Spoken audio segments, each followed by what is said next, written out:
4 different ways to use a mobile phone for doing self-takes whilst on the bank.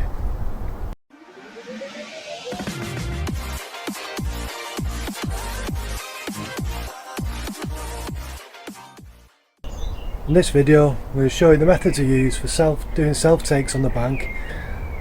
I'm going to show you how to frame up the shots using your mobile phone, and then we're going to do some pictures in the different modes on my phone, and then we're going to compare the results and see what you guys think. Obviously with a mobile phone there's a front and a back camera. If you're using the front camera, which is not usually as good quality, it's quite easy. You just put it in your tripod or on your bank stick in your holder, face it towards you where you're holding the fish, and you can actually see what pitch you're going to take. But using the rear of the camera it's a little bit different, so I'll show you now how I'll go about doing that.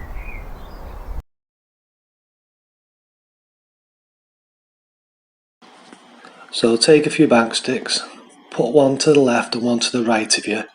This will give you the width of your photo, and then keep the top of the bank stick about the height you're going to hold the fish up. Then take a third bank stick, put it in front and keep that in the middle and the head height, so you know where the top of your head's going to be in the picture.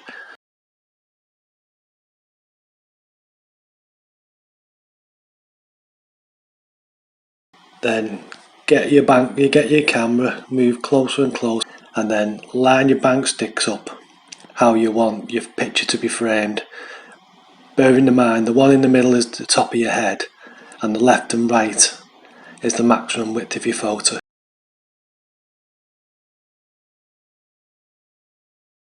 Then you can try a quick picture just to see how it looks. Once you're happy with your framing of your picture, you can go back, take your bank sticks out the ground, and as long as you don't move your unhooking mat, change the mode on your phone or move the tripod or bank stick, then that'll all be perfectly lined up every time. So the first self-take method I'm going to show you is by using a free app. Now there's absolutely loads of apps that you can use, but one of the popular ones is Whistle, where you just whistle to take the picture. So basically just install the app on your phone and then load the app up. Once the app is loaded up, put it onto the mode you want, either front camera or rear camera. Just be aware that the apps that I've used for taking selfies, if you like, use the default setting on your camera. So if you have different modes on your camera, it'll always go to the default one. So you can't use this for like taking pictures in portrait mode or anything like that. So it's just a basic setting.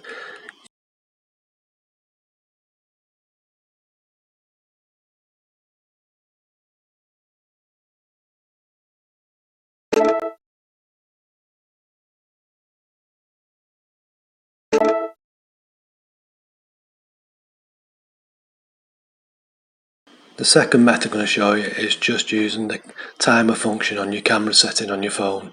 You can get separate apps to do this, but most cameras have it built in now.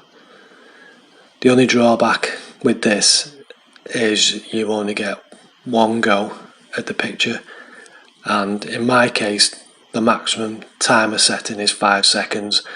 So from pressing the button on my phone to getting back to me unhooking mat, picking my fish up, I've got 5 seconds to do it.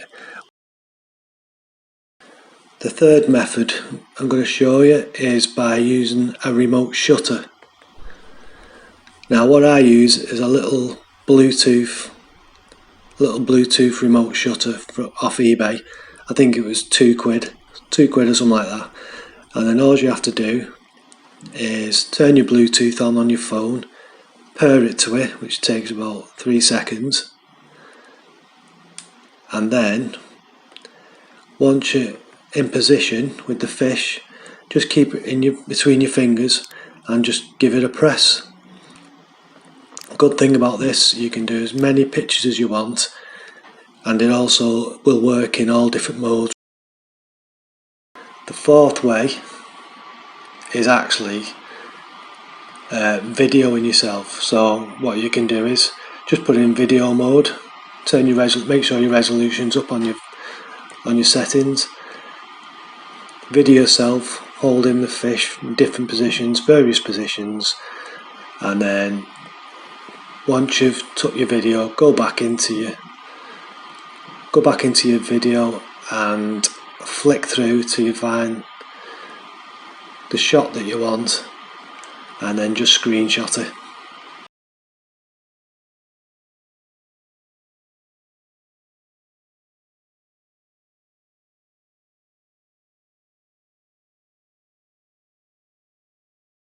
Right, now let's take some pictures.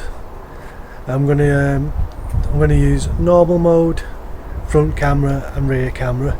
I'm going to do portrait mode, front and rear camera. I'm going to do the 48 megapixel mode, which is rear camera only, and I'm also going to video using the front and back camera. I'm going to put the pictures up, and then I'm going to crop them twice and zoom in each time and see what the difference is. I'm only using in automatic mode. The camera is just point and click. I'm going to not put any filters on either, so this is just basic mode. Put in the tripod, press the button, and let's see what happens.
So let me know your thoughts on the pictures.